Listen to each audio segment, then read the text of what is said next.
there is a topic that I think of you guys specifically about as I'm watching another topic course through the internet discourse. And this was about another special event in the summer sports calendar. It was WNBA All-Star Weekend. And the story there, John, was essentially player protest, player complaints about bleep you, pay me. I mean, that was not literally what the shirt said, but it was basically what the shirt said. A lot of players saying amid CBA, essentially pre-negotiation, that we need more money. It's finally time. Has there ever been a negotiation where one side doesn't say we need more money? I think that's the baseline of a negotiation. Well, actually, it's both sides saying they need more money. It's true. I want to give you less so I can keep more. Well, yeah, the players were out of hand during that All-Star weekend. But the fans were also chanting, pay them, throughout the arena. And that's, by the way, also a bit different, right? And so this is a story we have talked about fairly glancingly in the past, but I want to set up who we have here to talk about it, because John Skipper was the president of ESPN when they were negotiating the media rights deals for the WNBA, which is sort of like Russian nesting dolled inside of the NBA rights deal, as we've established before. John now is a part owner in Unrivaled, which is a key player in the whole question of leverage that the players have against the WNBA. And David has always been a skeptic of all things labor. That's incorrect. As management. Yeah, I'm not skeptical. I'm just aware of what it is that both sides are trying to accomplish and the ways in which they do it. So, John, this argument, this seeming consensus among the players, with the fans noticing, oh, wait a minute, hold on. So the league's highest paid player is on a 3-year deal worth about $700,000 total. I mean, this is part of why Unrivaled was formed. I want to disclose that again. This is not immaterial to the debates. So how do you begin to think about this out loud? Well, I think it's understandable and comprehensible why the WNBA players are anxious to get paid more money. What they do, only 300 people in the world can do, right? They play at the highest level. They look across the arena, across town, and see their male counterparts making $60 million a year, an individual player, contracts $400 or $500 million. They then use faulty reasoning to look at their attendance, to look at their number of fans, social followers, and go, well, we're a substantial minority or fraction of what the NBA is, so the salary should correlate to that. And it has almost nothing to do with the ratings. That is the most specious logic going on. Oh, our games get, I make it up, 1 million viewers. The NBA games get 2.5. Well, there's 2.5 to 1, right? The answer is no. That's wrong. It doesn't work that way. What matters, these are businesses, right? They are, in the WNBA's case, it's an aggregated team business, but they have revenues. They can only pay the players salaries from those revenues. In many cases, they don't have... They've taken losses, John. They haven't even paid them from the salary. Well, I was going to make the distinction between gross revenues and net revenue, because many of these teams still lose money, even paying only $70,000 for a rookie, only $700,000 for the best player in the league for 3 years. So I get it emotionally, psychologically. I even get it logically. It's just the delta between what the WNBA owners, including the league, and what the players think the next CBA is going to uncover is huge. Everybody does the math of, oh, you used to have $60 million in media rights. Now you have 200 and somewhere between 200 and 250. Oh, salaries are going to go up 4 times, right? And they don't even, I would assume that most of the players would not consider a $2.8 million over 3 years or a $210,000 rookie maximum as where they would like to be. Yeah, that's even higher. Yeah, and by the way, the shirt said, pay us what you owe us, is my recollection. And that always made me smile because that is a term of art. When someone says, you owe me money, that's got to be the basis of an agreement where someone has not done their side of the bargain. Because there is no way in the history of labor and management where there is a systematic way at a bargaining table where you say, by the way, you owe me this, so give me this in this agreement because you owe me from last agreement. That is not in the history of how it goes. I would love to have gone to ESPN during negotiating and say, John, you owe us because you underpaid the last deal, so please do better than you need to for this one to make it right. It's literally ridiculous. That's only the first part of their position. I did hear that about 683 times. How'd that go? Did you give in? No, I ignored it. Right. So, But okay, hold on. I want to parse. I want to parse the saber rattling, the shirt rattling, right? Which is trying to frame the debate in a way that, of course, the fans who are chanting "pay them" might be able to jump on alongside them with. And I want to get to just the question of how the math actually works, right? So, what is clear to me is that, of course, you're not looking for a dollar for dollar equivalency with the NBA. That would be insane.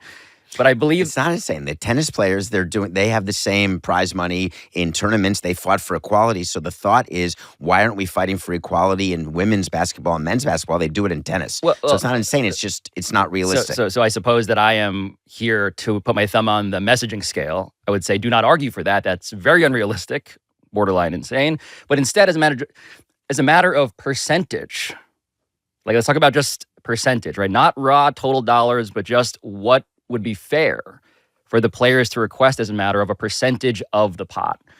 So where does that bring us when, again, the landscape of women's basketball is now quite different, right? Before, WNBA players in the offseason, if they needed to make more money, they'd go to Russia or Turkey or wherever, overseas, wherever John was hanging out in the last couple of weeks. Now, scouting in Russia. Now they go to Miami. They go to Unrivaled. And here's just some of the basic math on that is John Unrivaled was paying Paige Beckers, $350,000, $400,000 for a single season. A season that's way shorter, 8 to 10 weeks, right? Chewing ice. John's chewing ice. This is a negotiating technique. What are you doing? Did you hear it? ASMR Yes. ice chewing. Do you not like Sorry. ice chewing? We're in the middle of a show. Sorry, I was trying to step back, and Matt Coca kept saying, get closer.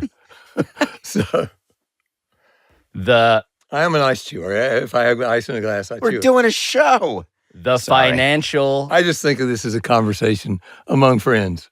I don't mind the ice. I do want to get back, though, from the ice crunching to the financial crunching. What does this do, right? So, okay, the players can say, we're going to go to Unrivaled. We're going to go to this operation in Miami. I played 10 weeks. I get more than I would make in a year for a fraction of the time. So now there's a plausible threat, right? And Athletes Unlimited is out there too, but they pay way less for a even shorter season than Unrivaled. So anyway, I'm saying, they go to the bargaining table in real life. And what's the actual debate here, do you think? Well, first of all, I appreciate your pointing out the conflict I have. The salaries we pay them make sense within our business model. The greatest differential is we don't have arenas. We don't have big office running the league. We don't have but 40-some players. We're not paying for 15 players. We're paying for 6 teams. So the WNBA collective bargaining agreement has to follow the same rules we followed, which is they have to look at their business and figure out what is a reasonable amount of that money to pay your players. If I were there, I would be thinking about trying to tie it to a salary cap to league revenues. Then you can say, we're all in this together. A percentage of league revenues. Yeah. And I believe the percentage of revenues that the NBA players get is 51. Call it anywhere between 48 and 51. But here's the problem, and we covered this on Sporting Class. What exactly is the revenue for the WNBA? Because the argument that the owners are going to make, and they're going to make it correctly, is that TV revenue that you're trying to count all in as just for you, that was a gift. And you and I can disagree about this, but it was a double-edged sword when it was announced what the WNBA deal was going to be. The Russian nesting doll of WNBA living inside of the NBA There deal. was no separate WNBA broadcasting deal. It was part of the NBA broadcasting deal. We talked about it on the show. The reason they pinned a higher number to it is that you wanted everyone to seem like, oh, the WNBA is healthy. Everything's looking good. There's momentum. The downside of overestimating what the deal was, which you disagree was overestimated, but I don't. The downside's this, that the players now think, wait a minute, where's all this money going?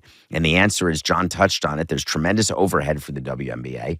There is no profitability. And on top of that, any profitability that comes, the owners want to use it to pay down debt that was accrued to support the league for the decades when it was at a loss position. So you don't want to take the money that you get in and give it to your employees. You want to take it and give it back to the banks in order to lower your debt and try to make your money back. Well, hopefully you don't want to give it to the banks.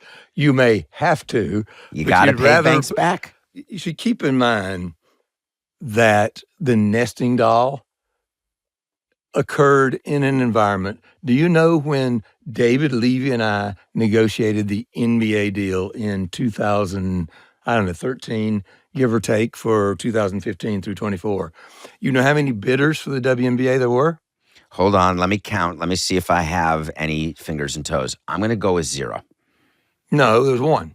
You? Yeah. Okay, so. No, I would have paid the money and more if I had to bid for it separately.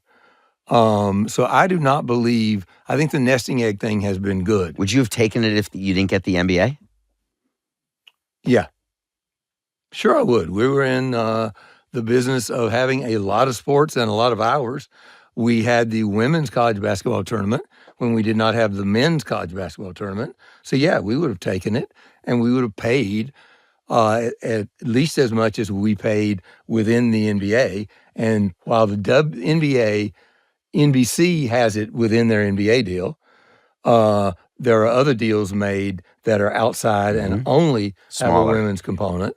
I do know that several people have suggested that Adam and I suppressed the price. It's wrong. Well, They would have, in the free market, they had no bidders.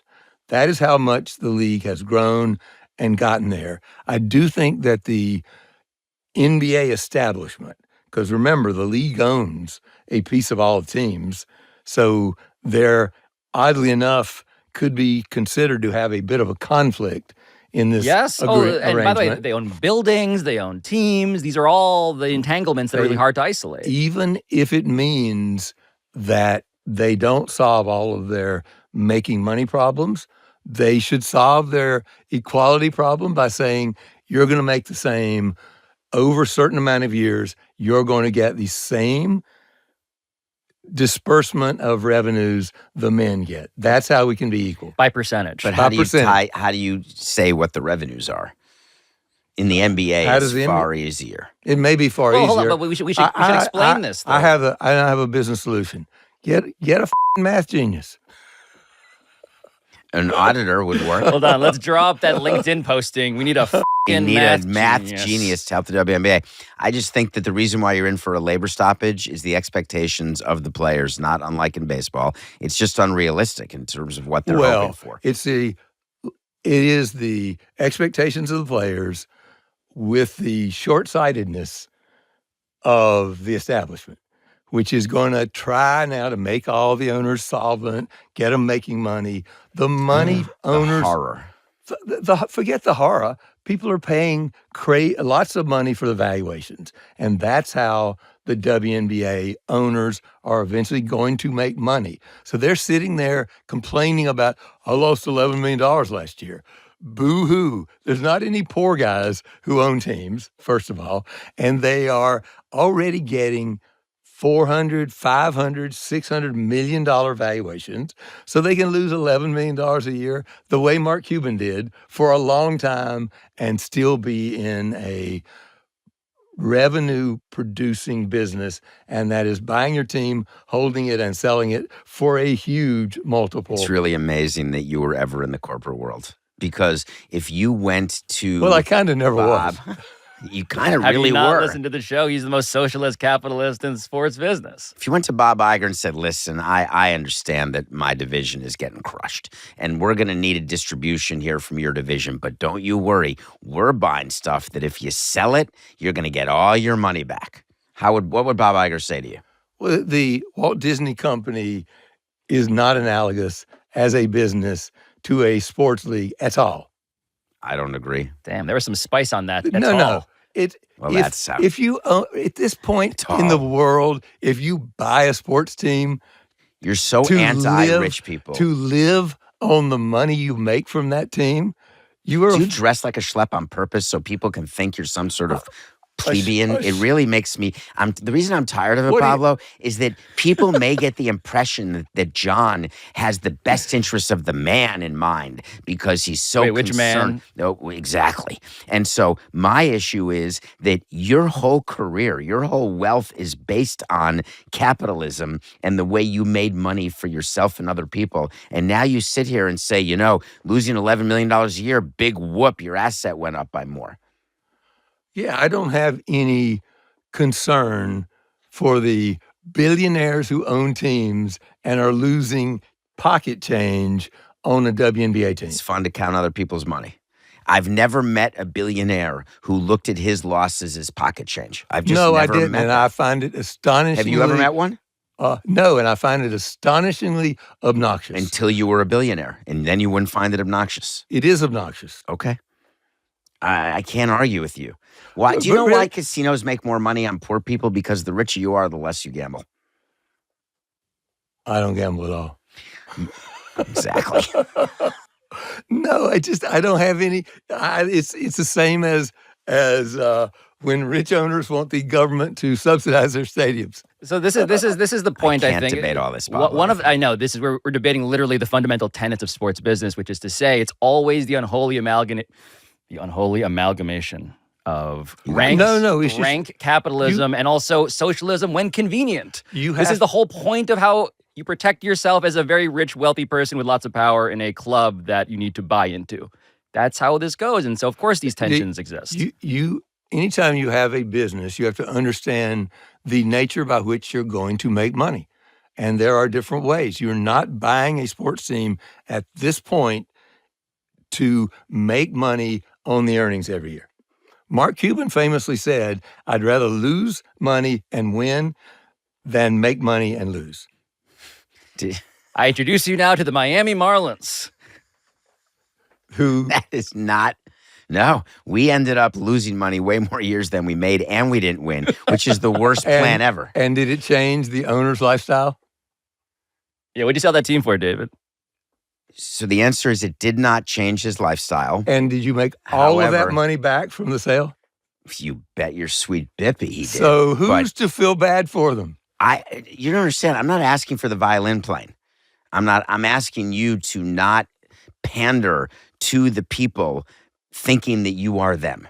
That's all I've ever asked of this show, is for you actually to acknowledge that you're not. So where have you been for the last 6 weeks? So I have to be heinous in order to heinous. That's the word. Let's talk about the WNBA because I'm losing my mind here. Loyal to my class. I kind of like this, actually. Keep loyal to your class. I didn't grow up in that class. Well, that will make you angry. No, I did not. No, but you spend more time talking about how you grew up. The way I grew up, an SAT tutor, that was for the rich people. Okay. I did. We finally got the David Samson okay out of John. I am guessing you had a tutor. I did not have a tutor, and you may think that's posturing, but I did not. Because you couldn't afford it. Right. I know. And I continue to hold those values that... Your kids didn't have tutors? No. Nice. Because the SAT doesn't matter. Oh, sorry. It doesn't. It doesn't. He has an answer for everything in order to keep the lie alive. I love this. I know you better than the audience does in this instance, and you continually trying to trick them with your positions. Today, it's bothering me because, A, you're conflicted, and we can talk about Unrivaled and the conflict that exists with the labor negotiations, and that there are people from Unrivaled who are negotiating with the WNBA's players, and what a great position that is. And the nightmare that could be if Adam Silver wakes up one day and says, you know what, I don't really want Unrivaled to be around, and what would happen then. which isn't going to be an interesting part of the negotiations. Oh boy, that is the Fifth Amendment gesture we're seeing on YouTube. It's the cover the mic while he chews ice. Oh, move. excuse me. Yeah. Excuse me. A I very think that's different what it was. amendment.